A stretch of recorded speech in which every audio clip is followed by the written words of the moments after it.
Selamat pagi Sobat Adiskor, salam sehat semuanya. Jumpa lagi dalam program Bincang Santai yang pada kesempatan kali ini kita akan membahas topik yang sangat menarik sekali, yaitu Big Data sebagai solusi pengembangan bisnis. Seperti kita ketahui semua, istilah Big Data semakin sering disebut baik dalam percakapan sehari-hari maupun di lingkungan bisnis gitu ya. Nah, selain dapat membuat bisnis menjadi lebih efektif dalam keputusan bisnis, Big Data juga dapat membantu dalam mengambil keputusan bisnis secara lebih efisien. Nah, pertanyaannya, apa sih sebenarnya Big Data itu? Bagaimana kita mengimplementasikan Big Data dalam kehidupan sehari-hari dan juga bisnis dengan tetap tentunya memperhatikan tata kelola dan manajemen resiko yang baik. Nah, di sisi lain, seberapa besar peran Big Data dalam mendukung solusi pengembangan bisnis?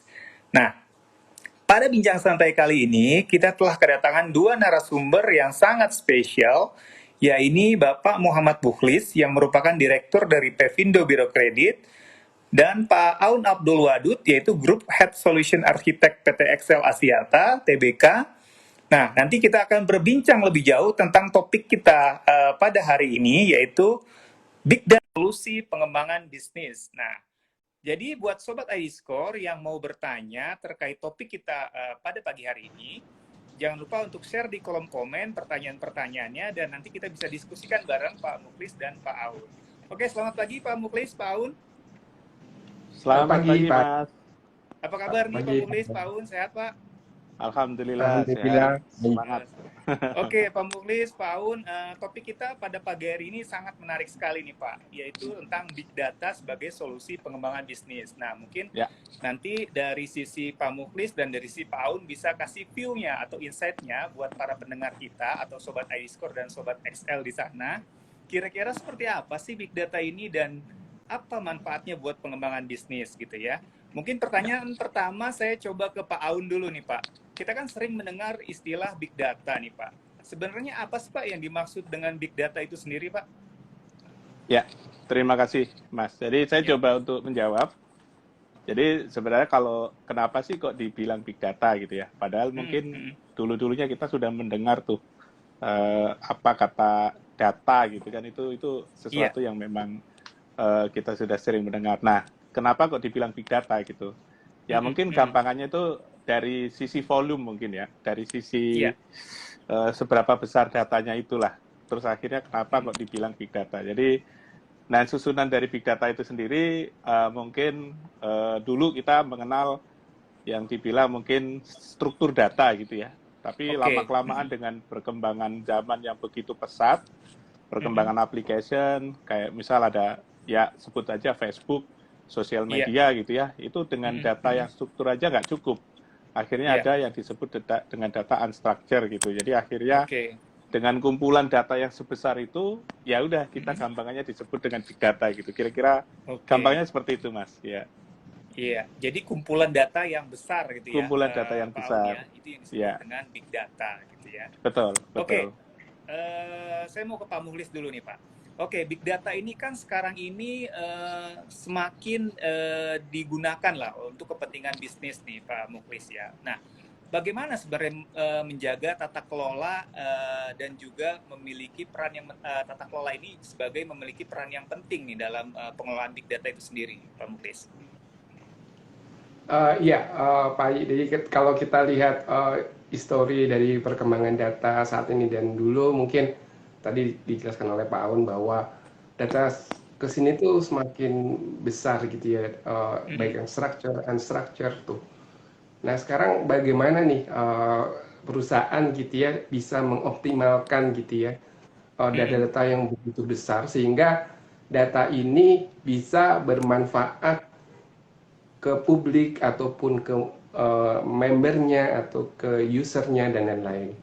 Nah, suatu perusahaan yang bagus dia bisa mengelola datanya itu dengan baik gitu ya. Banyak pendekatan-pendekatan yang perlu dilakukan supaya pengelolaan data itu bisa dilakukan dengan baik gitu ya. Salah satunya misalkan standar untuk pengelolaan data governance framework gitu ya.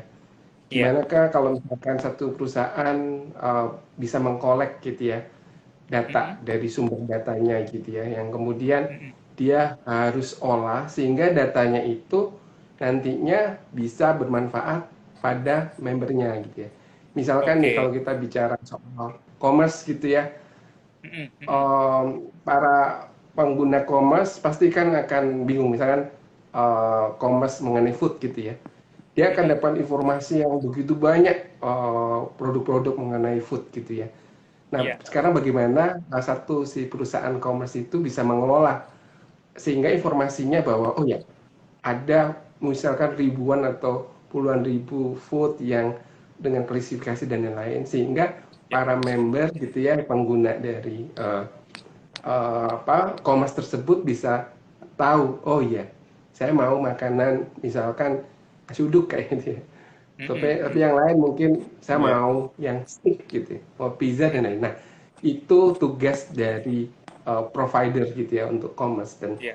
ini dianalogikan untuk semua, termasuk PBK sendiri gitu ya sebagai perusahaan yang bergerak untuk biro kredit Mm-mm. ataupun XL juga gitu ya. Nah, bagaimana bisa mengelola yang terbaik sehingga para penggunanya clear. Oh ya, datanya banyak dan saya bisa gunakan untuk ini dan ini kayak gitu. Nah, itu tantangan bagi perusahaan seperti Mm-mm. PPK, Mm-mm. mungkin XL juga ke depan juga mulai concern Iya, di masalah betul, kontennya. Pak.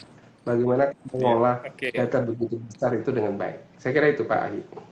Iya, jadi suatu tantangan tersendiri ya Pak untuk mengelola data atau big data itu sendiri yang nantinya bisa bermanfaat buat konsumen ya Pak ya, baik itu Iya. konsumennya XL maupun juga konsumen atau nasabahnya dari atau membernya dari PBK ya gitu ya.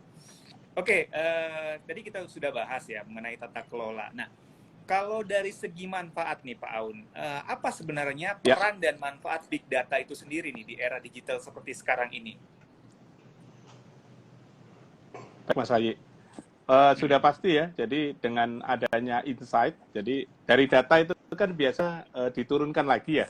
Jadi dari Iya, mulai data yang besar tadi, Mas iya. Hayi, jadi ada mungkin sebuah proses pembersihan data gitu lah ya gampangannya. Mm-mm. Terus akhirnya Mm-mm. kita dapat dari data yang bersih tadi, kita coba Mm-mm. hubung-hubungkan gitu. Jadi dengan data Oke. A, data B kita coba hubungkan, terus akhirnya ketemulah sebuah insight gitu ya. Jadi Mm-mm. yang Mm-mm. biasanya dipakai untuk beberapa perusahaan-perusahaan untuk menentukan arah kedepannya kemana gitu. Jadi Pak Iya. Muklis tadi itu benar banget itu kan kayak e-commerce. Mungkin kita belum tahu ya, ternyata Mm-mm. di e-commerce untuk makanan itu ternyata di Padang yang banyak gitu kan. Nah itu Oke. kita juga tahu ya, oh ternyata yang banyak tuh nasi Padang dan majority Mm-mm. orang tuh beli itu nasi Padang. Oke. Ya, seperti ada gangguan jaringan dari Pak Aun.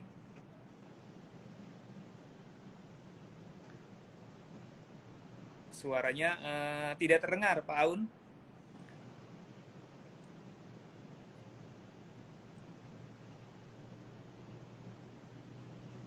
Halo? Halo, Pak. Bisa dengar suara saya? Pak Aun? Halo, Pak Muklis. Pak Muklis bisa dengar suara saya? Iya, oke, saya Pak Ahi. Mungkin dari sisi Pak Aun ada masalah koneksi sepertinya. Halo, Pak Aun. Oke, sambil menunggu Pak Aun, mungkin jaringannya, saya ke Pak Muklis dulu nih, Pak Muklis.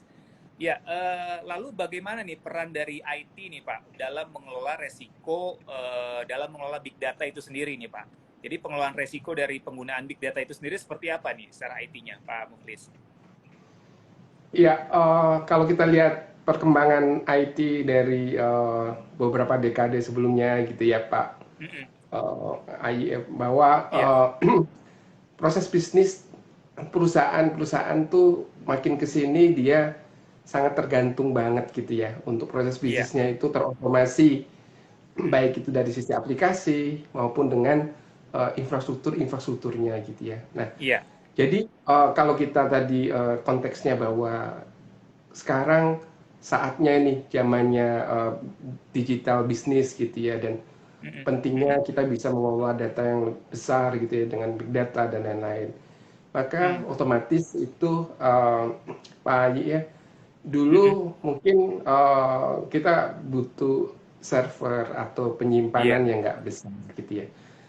Sekarang otomatis satu dari aspek penyimpanannya, penyimpanan sistem suatu perusahaan pasti akan butuh satu sistem penyimpanan yang cukup besar. Itu udah pasti itu Pak Haji. Yang kedua adalah setelah tadi sudah dijelaskan juga bahwa datanya udah besar, begitu besar. Nah, bagaimana sekarang mengelolanya dengan baik gitu ya? Otomatis tidak hanya dibutuhkan storage ataupun server, tapi juga dibutuhkan aplikasi-aplikasi yang bisa mengelola data yang begitu besar tadi, sehingga kalau kita bicara aplikasi inilah yang nantinya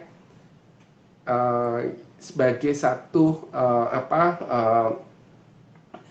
user interface dengan para member user, sehingga oh ya ada aplikasi mengenai GoFood, mengenai food gitu ya, mengenai aplikasi hotel dan lain-lain. Nah, jadi otomatis mau nggak mau gitu ya Pak Ayi, sekarang peran untuk pengelolaan datanya dan bagaimana menyajikan data-data tersebut supaya bisa bermanfaat bagi pengguna gitu ya dari data yang begitu besar.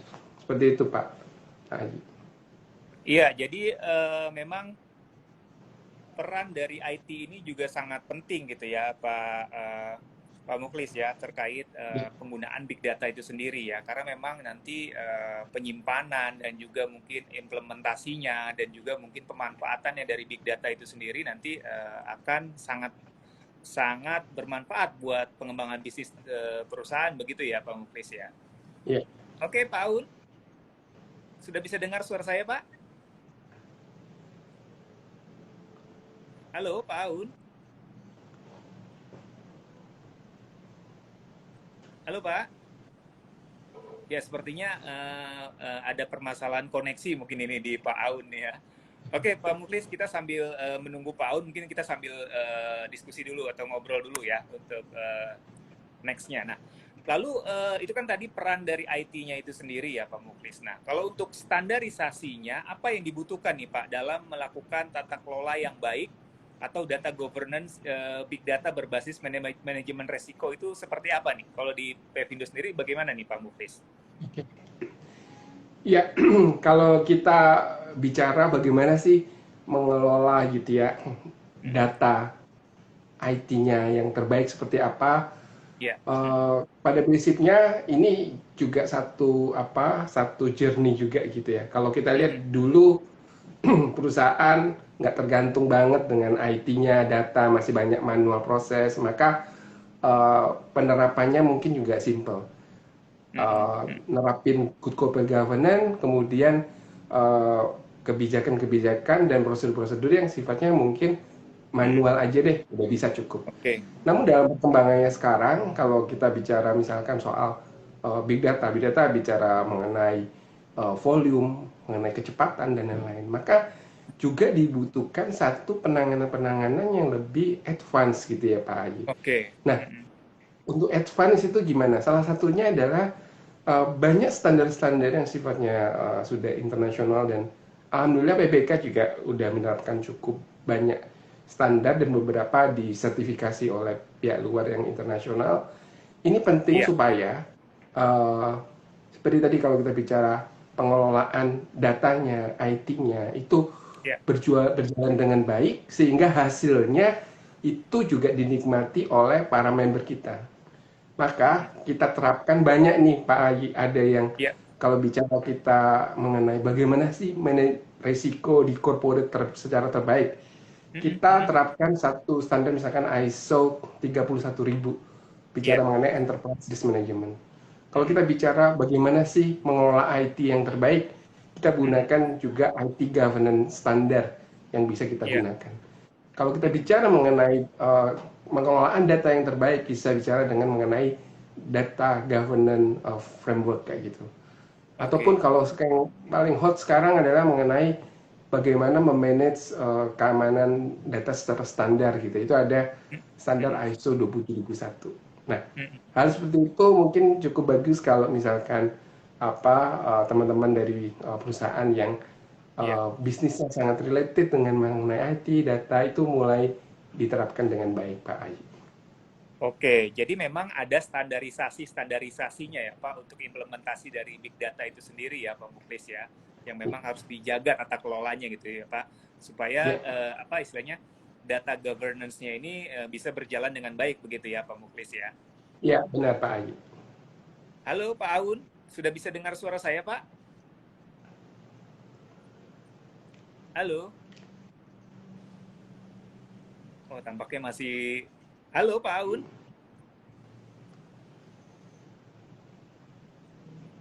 Halo? Oke, kita sambil lanjut lagi aja ya Pak Mukhlis ya. Nah, Ya. selanjutnya nih Pak Mukhlis, faktor apa saja nih Pak yang mendukung efektivitas dari penerapan tata kelola Big Data itu sendiri nih Pak Mukhlis?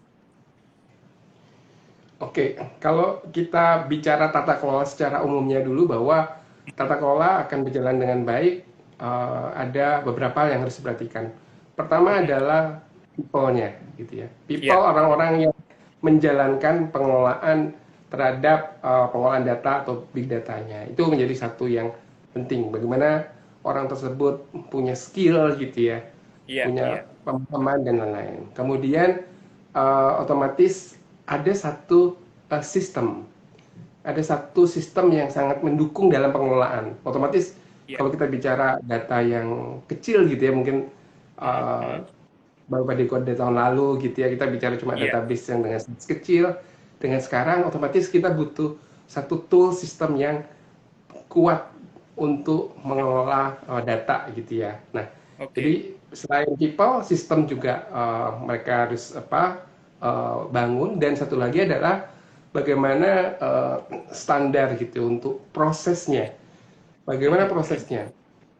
Kadang kalau kita sudah punya datanya gede, sistemnya Iya, eh, cukup bagus banget gitu ya, tapi kita tidak committed terhadap kebijakannya, tidak committed iya, terhadap prosesnya, itu otomatis tidak akan menghasilkan yang terbaik ya. Mungkin iya, contoh gitu ya Pak Bayi, kalau kita punya mobil yang biasa aja sama iya, mobil yang sport yang bagus banget gitu. Nah betul. kalau misalkan eh, sopir dua-duanya itu punya skill yang berbeda, kemudian Oke, punya pemahaman pengetahuan itu akan berbeda.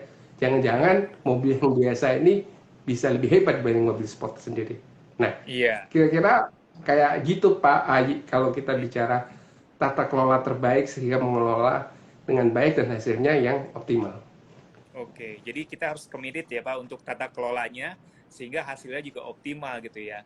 Jangan Ya, istilahnya sistem yang kita gunakan sudah canggih tapi kita mengelolanya kurang baik, jadi kurang optimal iya, juga begitu ya Pak Mukhlis ya. benar, benar Pak Ayi. Iya.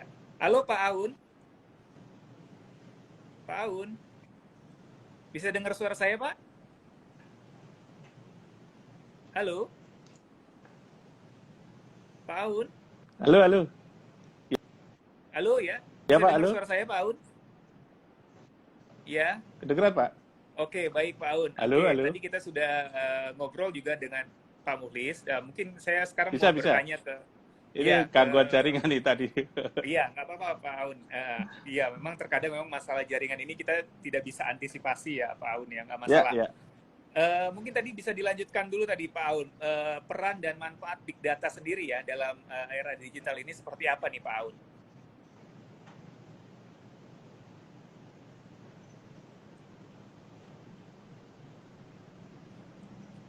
Oh, tampaknya jaringannya terganggu lagi nih Pak Aun nih ya. Halo?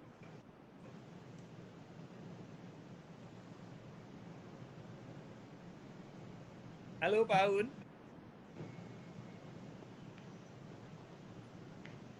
Bisa dengar suara saya Pak Aun? Halo Mas, kedengeran ya? Iya, kedengeran Pak. Iya, saya dengar suara Pak Aun. Pak Halo, Aun bisa dengar suara saya? Iya. kedengeran? Halo Pak Aun. Oh, iya, seperti masih ada masalah jaringan di Pak Aun. Mungkin saya berbincang lagi dengan Pak Mukhlis dulu aja sambil berjalan nunggu Pak Aun ya.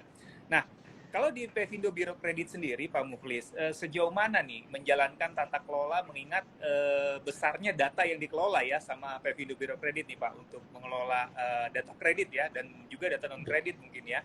Nah, gimana tata kelolanya untuk di PBK sendiri, Pak Mukhlis?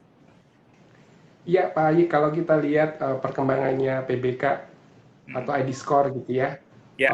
di 2017 mulai operasional gitu. Kalau kita lihat awalnya jumlah member kita juga nggak begitu banyak, mungkin sekitar 30-an awal. Kemudian inquiry juga masih nggak begitu banyak, mungkin ratusan Iya. ribu. Namun dalam 4-5 tahun perkembangannya luar biasa, sehingga jumlah member kita udah di atas 300 member, Iya. baik itu bank, multi finance, P2P dan lain-lain. Nah, otomatis bagaimanakah kita mengelola perubahan sizing ini, Oke. Pak Ayu? Otomatis satu, selain masalah teknologi yang kita terus kembangin yang terbaik supaya bisa mensupport dengan banyaknya member gitu ya. Otomatis kita juga bangun fondasi dari tata kelola. Kita bicara Iya. mengenai governance-nya, risk management-nya gitu ya. Dan Iya. sejak tahun 2017 kita mulai terapkan good corporate governance yang bagus, kita ukur maturity-nya, kemudian IT governance yang mungkin awal masih maturity-nya kurang bagus, mulai kita tingkatkan. Iya. Terus kita mulai sertifikasi standar-standar oleh internasional oleh pihak luar. Oke. Misalkan untuk manajemen quality kita terapkan ISO 921 yang diaudit oleh pihak luar.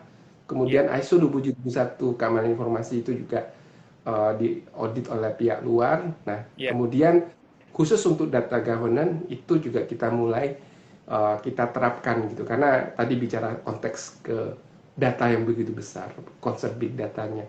Maka Iya. kita harus menerapkan bagaimana sih mengelola data yang bagus. Data yang dulu kecil mungkin dengan simpel bisa dikelola, tapi sekarang data gede banget gitu ya. Kalau kita lihat Iya. PPK punya banyak sumber data. Nah, bagaimana Iya. kita mengelola itu? Nah, kita terapkan itu, Pak Ayi, pengelolaan standar-standar data governance kita yang kita harapkan juga maturity-nya kita tingkatkan terus. Dan ada beberapa juga standar kita terapkan supaya kita committed gitu ya hasil dalam Iya. tata kelola yang ujungnya result-nya adalah bisa mendukung objektif dari corporate secara garis besarnya. Oke, jadi memang PBK sendiri berawal dari data yang masih sedikit sampai sekarang sudah sangat banyak gitu, terus melakukan improvement gitu ya, Iya, Pak benar. Mukhlis ya, untuk mengelola data ini supaya lebih baik lagi dan outputnya juga ke member menjadi lebih baik lagi gitu ya, Pak Mukhlis ya. Dan Iya, sudah benar, Pak juga Ayi. disertifikasi secara internasional ya untuk pengelola Iya, data betul. dari PBK sendiri ya, Pak Mukhlis ya. Iya. Oke. Selanjutnya nih Pak Mukhlis, kira-kira terkait keamanan data nih Pak, ini kadang-kadang kan sering menjadi pertanyaan juga ya, keamanan data ini, data saya aman nggak ya, atau data, ya istilah data membernya aman nggak ya, atau data-data yang digunakan oleh member ini aman nggak ya. Nah, apakah ID Score sendiri sudah memiliki sebuah standar sistem manajemen keamanan informasi atau Information Security Management System nih Pak Mukhlis? Iya, Pak Ayi. Jadi pada awalnya otomatis kita mengacu terlebih dahulu pada regulasi gitu ya. Jadi Iya. 2017 nasional awal regulasi sendiri sudah melakukan satu arahan bahwa ada klausula-klausula yang harus dipenuhi. Otomatis kita committed tuh terhadap compliance gitu ya terhadap regulasi tersebut. Nah, dalam perjalanannya, kalau kita bicara keamanan informasi gitu ya, otomatis kita mulai terapkan bertahap mulai. Kalau kita bicara awal adalah kebijakan-kebijakan keamanan informasi yang kita kembangkan sendiri gitu ya. Iya. Kemudian secara bertahap kita mengacu kepada standar-standar baku. Misalkan kalau kita bicara bagaimana sih tata kelola IT terbaik di standar tersebut, mereka itu juga bicara soal bagaimana sih manajemen keamanan informasi yang bagus kayak gitu. Otomatis Iya. ada klausula-klausula di governance IT kita terapkan juga yang kita comply. Yang terakhir adalah mungkin standar ini juga banyak digunakan juga dan menjadi standar yang cukup baik gitu ya. Iya. Kita adopt satu standar ISO yang banyak dipakai juga dan cukup proven gitu, yaitu ISO 27001, yaitu standar untuk manajemen keamanan informasi. Nah, dalam standar tersebut otomatis banyak klausula lagi. Kalau kita misalnya sebelumnya kita terapkan secara internal mungkin ada cuma 10 item gitu ya, tapi kalau kita mengacu pada standar yang bagus, kita harus mengacu nih keamanan informasi yang ada di ISO 27001. Di situ ada klausula-klausula yang kalau dulu cuma 10, mungkin ini sampai 100 gitu yang kita harus lihat. Contoh sederhana misalkan bagaimana sih memanage password yang bagus gitu ya, baik untuk internalnya PBK maupun untuk para member.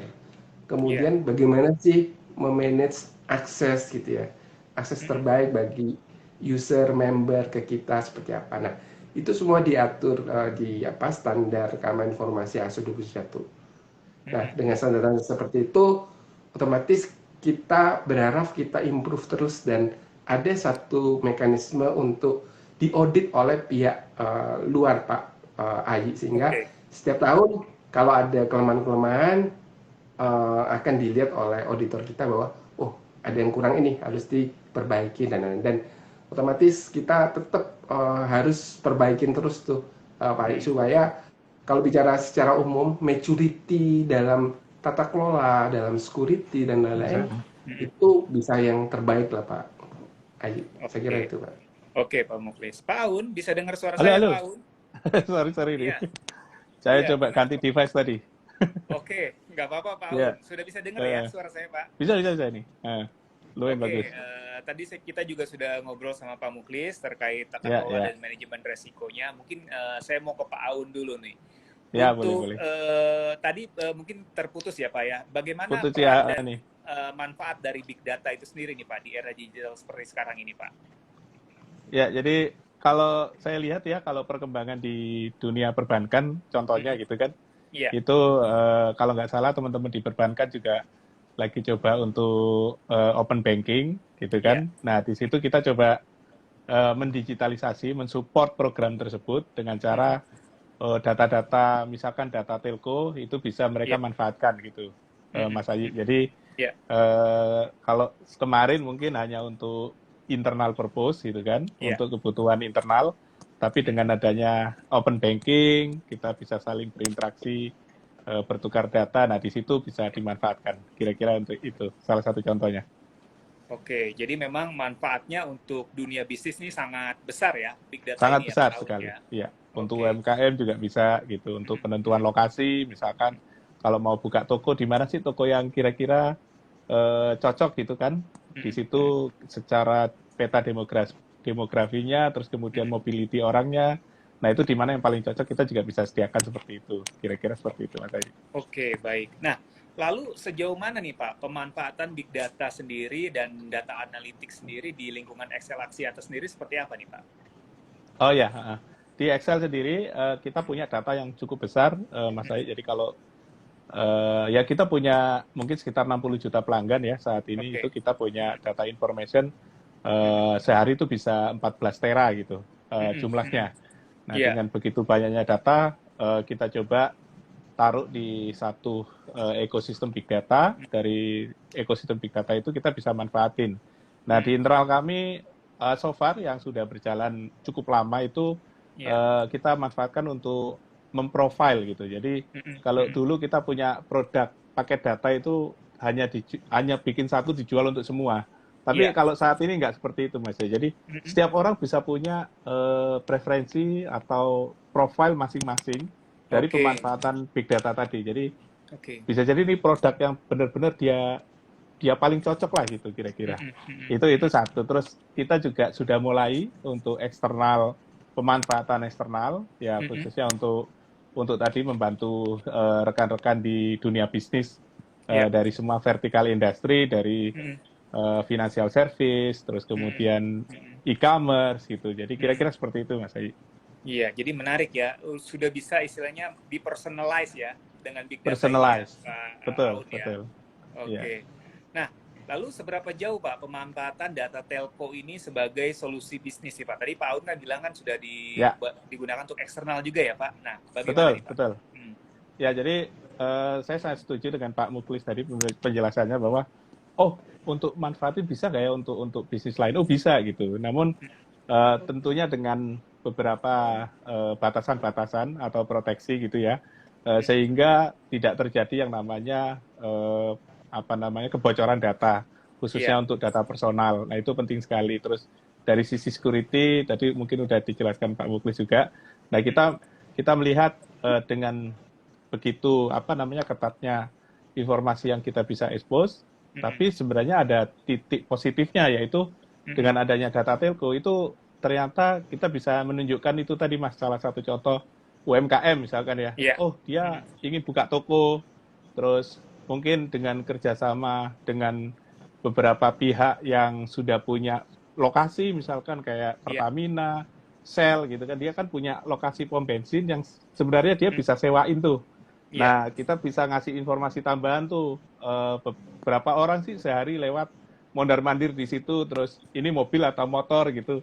Nah, sehingga setelah dapat informasi itu bisa dipakai untuk para mungkin yang saat ini banyak kita lihat ya, yang dulunya ada di mall sekarang udah buka di pinggir jalan gitu kan. Nah, itu bisa tuh mereka manfaatkan, itu UMKM.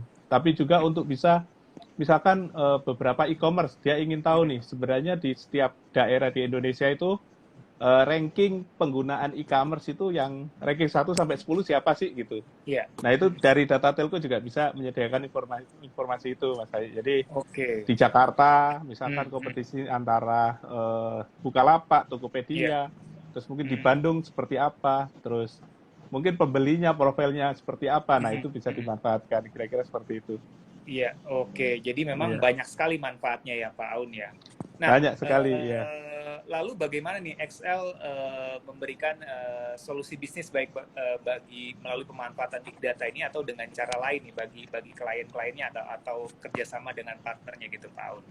Ya, kita mudah. Jadi ada beberapa yang kita sudah siapkan gitu kan, baik mungkin partner melalui koneksi melalui API gitu misalkan, terus mungkin ada partner yang sudah menyediakan informasi geospasial misalkan, jadi kita bisa feeding data, tentunya data agregasi. Untuk yang agregasi itu ya bentuknya udah nggak raw data lagi gitu kan sifatnya. Nah, itu kita sangat-sangat terbuka untuk dimanfaatkan bersama dengan partner gitu kira-kira Mas Ayi. Oke. Iya. Nah, next-nya adalah ke depannya nih bagaimana nih? Apa yang ditawarkan oleh XL Axiata sendiri untuk dunia bisnis nih, terutama terkait pemanfaatan data ini, Pak Aun? Siap. Kita sebenarnya kalau dari XL sedang menyiapkan nih, Mas Ayi. Kalau kemarin mungkin para partner ataupun klien ini kan sebenarnya harus door to door lah istilahnya. Mereka datang, kita datang, terus ketemu. Nah, nanti kita siapkan beberapa platform yang kira-kira tuh memudahkan mereka gitu. Jadi kalau zaman dulu harus hubungan dulu, misalkan harus janjian dulu, harus presentasi dulu gitu. Nanti dalam waktu dekat kita akan siapkan digital touchpoint atau yang bentuknya platform yang para pelaku usaha ini tinggal akses ke sana untuk mendapatkan informasi yang mereka inginkan gitu kira-kira. Dan kita sangat welcome kalau misal partner, kalau yang sudah disediakan ternyata belum mencukupi nih informasinya. Nah, kita juga sangat open nih, Mas Ayi, misalkan, ada nih data tambahan yang kita butuhkan, kita juga sangat open. Jadi kita akan lihat ketersediaan data tersebut dan kita akan coba bantu teman-teman di partner ataupun pelaku usaha tersebut. Kira-kira seperti itu. Oke.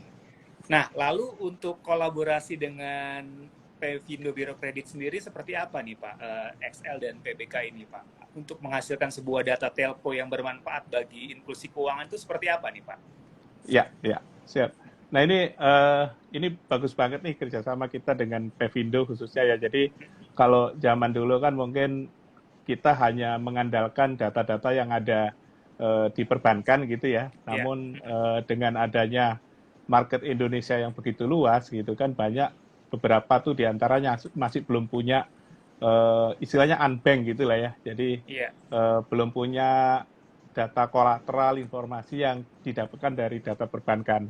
Nah, di data telco itu sendiri kita bisa support untuk kebutuhan itu, Mas Hai. Jadi misal, ingin melihat lokasi, ingin melihat gimana behavior-nya, terus perilaku dia ketika terhadap tagihan, itu relay on mungkin telco scoring ya, kira-kira seperti itu. Jadi untuk menambah kekayaan dari teman-teman di PPK misalkan, untuk memperkaya dari scoring model yang memang sudah disediakan oleh teman-teman PPK. Kira-kira seperti itu, Mas Ayi.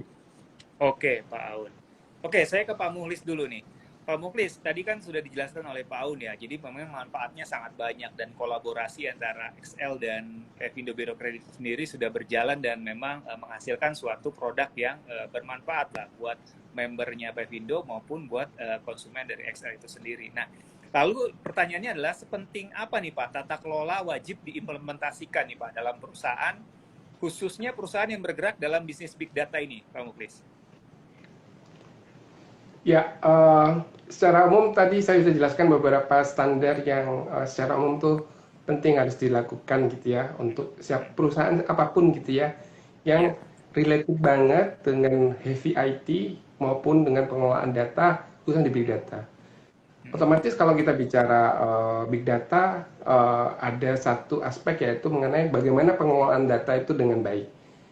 Saya berharap perusahaan-perusahaan bisa mulai mengimplementasikan data governance framework yang harus dilakukan sehingga pengelolaannya tuh benar-benar sangat optimal gitu ya. Namun kalau kita bicara big data itu nggak terlepas dengan layer di bawahnya, yaitu layer infrastrukturnya dan lain-lain. Nah, di situ kita berharap perusahaan juga mengimplementasikan IT governance dengan maturity yang baik karena kalau misalkan itu tidak baik, otomatis dia tidak menghasilkan yang teroptimalnya untuk IT tersebut. Dan satu lagi, otomatis karena kita bicara data, bicara IT, jangan lupa mengenai security-nya. Dan kalau kita bicara security, salah satu standar misalkan ISO 27001 gitu ya, yang bisa menerapkan itu semua. Begitu Pak Ayi. Oke, jadi memang sangat banyak manfaatnya, tapi tata kelola dan manajemen risikonya tetap harus dijaga dengan baik gitu ya, Pak Mukhlis ya, untuk big data itu sendiri gitu ya. Oke, saya ke Pak Aun lagi, Pak Aun. Siap. Halo Pak Aun. Ya, lalu untuk Mas, selanjutnya adalah bagaimana XL Axiata sendiri berkolaborasi dengan perbankan untuk digital transformasi dan inisiatif terkait open banking nih, Pak Aun. Oh ya, terima kasih Mas Aida. Itu mungkin kurang lebih sudah dijelaskan di atas tadi yang coba kami sampaikan. Nah ini kebetulan teman-teman di perbankan kan saat ini lagi banyak ya menuju ke sana. Hampir semua perbankan dari mungkin dulu kita belum mengenal bank digital, sekarang udah mulai menjamur ya, ada Bank Jago, terus mungkin Junius gitu kan. Nah itu kita semua itu udah melihat disitulah memang path yang harus kita arahkan gitu. Dan kira-kira apa sih yang bisa dibantu dari telco gitu? Ya itu tadi. Jadi beberapa data-data kita bisa, contohnya kita bisa melakukan verifikasi terhadap lokasi gitu kan. Mungkin bentuknya nggak misal nomor Mas Ayi terus keluar Mas Ayi sekarang di mana, nggak seperti itu. Jadi lebih ke mungkin sifatnya percentage gitu, persentasi gitu ya. Probability Mas Ayi ada di mana ketika jam kerja, ketika jam istirahat gitu. Nah itu kita bisa tahu tuh ada di mana, terus apakah itu kantornya atau itu rumahnya, kita bisa tahu Mas Ayi. Terus kemudian ada lagi misalkan tenur. Jadi misalkan berapa lama sih kira-kira pelanggan ini ada di Excel gitu kan, dan itu kita bisa lihat juga untuk memperkaya skor model yang dipakai untuk teman-teman di open banking. Jadi khususnya untuk mensupport program risk assessment ketika ada pemberian kredit ataupun ya pendanaan lah khususnya gitu kira-kira. Mas Ayi. Oke. Jadi memang penerapannya sekarang sudah semakin banyak dipakai untuk open banking ini sendiri ya, Pak Aun ya. Banyak, ya, ya. Oke. Oke, saya kembali ke Pak Mukhlis. Pak Mukhlis, nah apa dampaknya nih apabila perusahaan tidak konsisten dalam menerapkan tata kelola yang baik nih, Pak Mukhlis? Oke, kalau kita bicara hal tersebut, governance terkait dengan masalah risiko. Jadi, Ya. kalau kita tidak mengelola dengan baik, otomatis ada potensi-potensi risiko yang tidak dikelola dengan baik. Ya. Kalau kita bicara misalkan nih satu standar untuk ISO 9001 sekarang, dia kan bicara mengenai bagaimana standar satu perusahaan bisa memanage gitu ya data prosesnya gitu ya, sehingga bisa menghasilkan hasil sesuai dengan objektifnya perusahaan. Nah, standar ISO 9001 sekarang sudah memasukkan klausula mengenai risk management. Otomatis kalau kita bicara tata kelola yang tadi Pak Ayi bilang, tata kelolanya nggak dilakukan dengan baik, kebijakannya nggak jelas, prosedurnya yang nggak jelas gitu, otomatis nanti akan ada risiko-risiko. Contoh sederhana misalkan kalau satu perusahaan dia mengelola big data yang begitu besar, kemudian dia tidak menerapkan satu availability untuk infrastrukturnya, baik itu di server maupun di network dan lain-lain. Kalau misalkan problem secara servernya, networknya, otomatis apa Pak?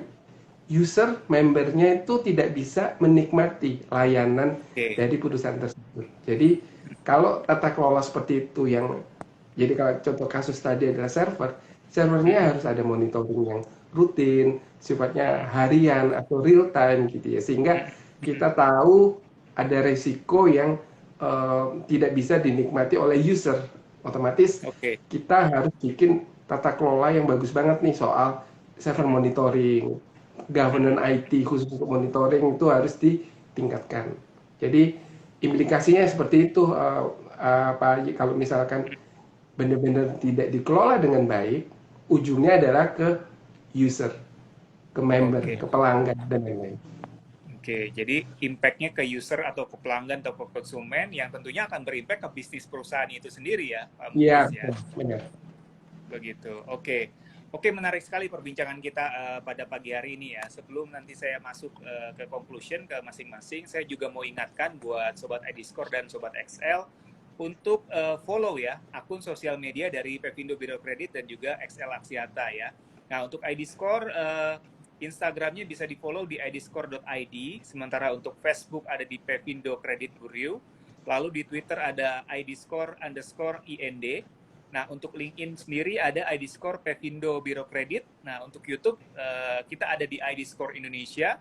Lalu jangan lupa juga untuk mengunjungi websitenya Pevindo ya, itu ada di www.idscore.id.